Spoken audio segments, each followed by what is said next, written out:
Hi everyone, welcome back to the channel for another video. Thank you very much for joining me. If you're new here, thank you very much for stopping by, and if you're a regular viewer, thank you very much for your support.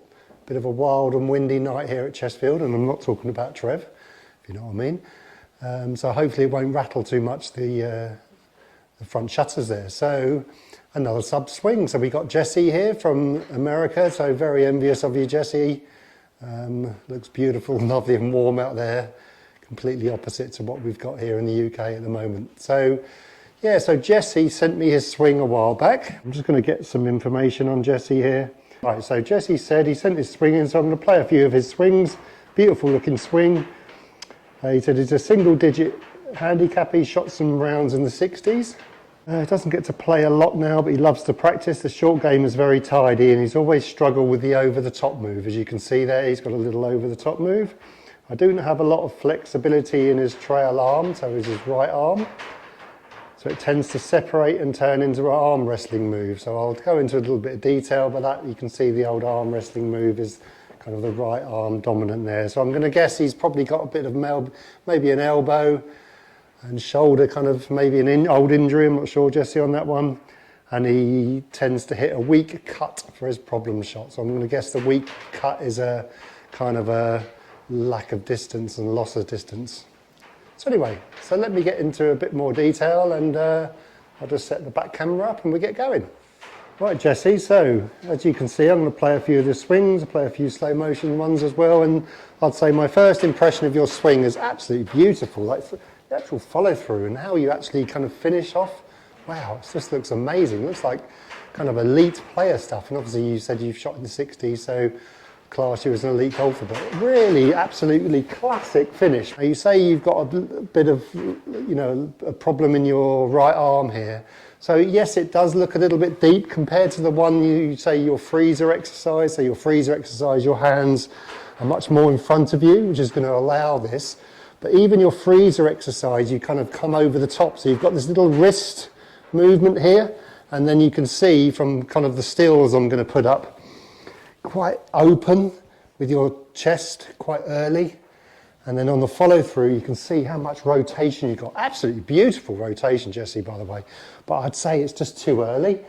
It kind of drags your weight back and twisting. So in terms of lateral movement and what you're really looking for to, you know, the effect of lateral is hopefully getting this club a little bit more on plane and under your plane, or feeling like you're under plane, Jesse, a little bit.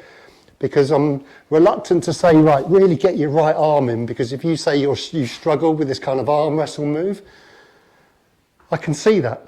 But you could change, you can still have your right arm in a, let's say, an outside position, but your wrist can kind of do a little bit of a move. And to help with that, you need a bit of lateral, I think. So from the top of your backswing, so if you can, and I'm only just going to throw this at you, if you can't, it's fine. It will help a little bit. If you can introduce a little bit of setting early, so you can see a lot of the videos we introduce setting, don't we, about how we can use our wrist a bit more efficiently. So hopefully halfway back you haven't got this kind of really stretched and tight look at the top. You look really tight and tense. You know, having your arms nice and soft. Now, I know you say you have that trail arm movement in terms of struggling with it a little bit. But if you can be really soft, you can see the difference there in terms of my backswing.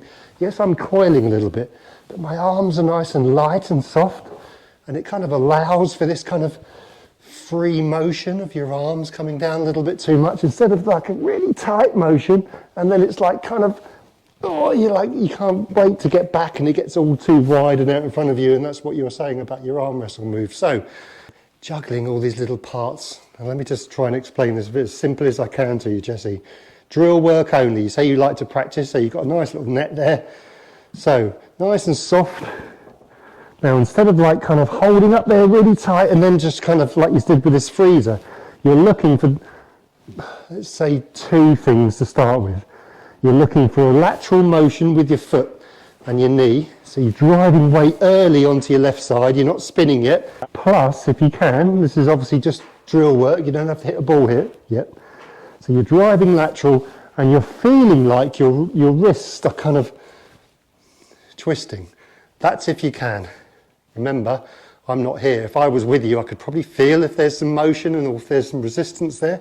But if you can, nice and light, remember, backswing, and your lateral and re-rotation it's called. So you've got this kind of re-rotation move, because if I just do the opposite, Jesse, right? Actually, I'll do the re-rotation and stop. That's exaggerated. You can see from the front view my elbow is still way under my left. I don't expect you to get there. But I'm just showing you what an opposite reaction can do of just your hands just flattening. If I did the opposite there, if my hands went this way, look how much it's going to affect. Now, I'm not doing that with my arm. My arm is a byproduct and my shoulder's a byproduct of where my wrists go. If my wrist is flattened, then it's a chance to, Jesse. I'm not saying I don't want you, you don't have to swing like Sergio here, but you're looking for less. So you're going lateral with your bottom half, nice and steady, and then you're re-rotating these wrists a little bit, just a little bit. You don't have to go crazy. You're in a decent position at the top. You're just looking a little bit of flattening. Just feel the club head go behind you and just do a few of these, okay? So that's a drill away from hitting a golf ball. Now obviously that's not real life. I don't really want you to hit a golf ball doing that. I'll do a lot of free swings. In the real world, you can't play golf just by doing this. That's not real life. It's a reaction. So the more lateral you go, the more this wants to drop down because you've got a big old hole to fill. Nothing, people who spin too early, this reaction is outside. Now, I'll show you a still on your follow through. So on your follow through is obviously a byproduct, and this is like a chicken and egg, or 6 of one, half a dozen the other. You can see on your follow through, so I would say right arm parallel to the ground, you can see how much your head has moved. I would say a majority of top players, Jesse, so are the opposite. When their right arm is parallel to the ground, then they've still got a majority of their eye line square. And you can see your eye line by the still is kind of very much moving out there. Now your head is obviously a reaction to your body and your shoulders moving. But like I said, 6 of one, half a dozen the other. If you keep your eye line steady and move a bit of lateral, then you might pacify your top half. Not all of it, but enough for to allow this club to drop, remember, because what you're trying to do here, you're trying to give all this body and give this club the chance to drop down. Because remember, this is a downswing, but it's not an outswing. So, but it's going to be out if you move this arrow too quickly and your head as a result of that. But if you kept your eye line relatively still, you've got a chance to pacify your top half here, Jesse. I would do this exercise. I'd like you to do this one, Jesse. Keep your eye line. You can still, I want you to still move. I want you to feel this kind of right heel come off the ground, but forward of your toes. You can see, don't twist it this way. I want you to kick off the inside of your toe there in your right shoe. So there's two things. Normal backswing, maybe a bit shorter. Kick off on the transition, inside of your right shoe. And I want you to keep your eye line as still as possible, Jesse. So, like this. So nice and soft, kick and hold. So you can see my head there, everything's gone, bar my head. Now if my head stays nice and passive, if my eye line stays nice and passive, my shoulders can't move too much. Nice and light, kick and hold, nice and gently. You don't have to do it hard, it's not a distance exercise, it's a mechanical exercise, Jesse, if you can. And this is for everyone who's kind of got that dominant right top half. Beautiful exercise. So a little bit of hinging, you can work a little bit of that if you want. Hinge, kick and hold. Look at my head there. And obviously you don't want to stay there. On a normal golf swing you're up and out. But these top pros, Jesse, they may look like they're kind of moving, which they are, but kind of hip height to hip height, which I always call the internals. There's, you know, this kind of, there's always a passiveness, and there's obviously exceptions to the rule. Poulter, I think, is a little bit up, and Sorensen, wasn't she? Duval, they were all a little bit this way, but the majority, and I always look at the majority, very passive here, but they're allowing everything to move as well. But so like I said, if you keep your eye line level, your shoulders will react So keeping your eye line level is a great course thought, great swing thought. So you're waiting for your right shoulder to collect your chin. And then just through and up. So you can see there, I'll slow that down compared to yours. You can see that I really waited for it, but everything's moving. I'm not just being static. Everything's moving, bud, apart from this. Now, remember, from the top half on, you want to be nice and passive. So let that go, work on a bit of lateral, and then work on a bit of eye line. Eye line's a massive one. I think it's important to really kind of break your swing down and work on these different components. But obviously, when you come to hit a ball, you need to blend all that together. So nice and light. First thing I would really work on, Jess, is nice and light. Because you look a bit tight and you look like you're just going to unspring it too quickly from there, which you do. You want this to be really loose, so you allow the club to be heavy. You know, you can't be soft enough. You're not going to let go of the club. So keeping the pressure into your hands nice and light throughout the whole swing, it really allows this club to delay, drop, softens your right, softens your chest, softens your top half. But remember, you've got to allow this, and this is the secret to golf. It's kind of separation.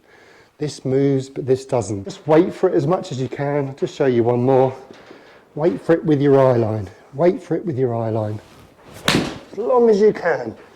And really feel this right shoulder collecting your chin. Obviously you've got a camera, which is great. Just keep on checking that halfway through position. You're looking for full extension with your knee, foot up, arm's going to be right arm parallel to the ground, and you're looking for your eyes to be still down here as much as you can. Nice and light, remember though.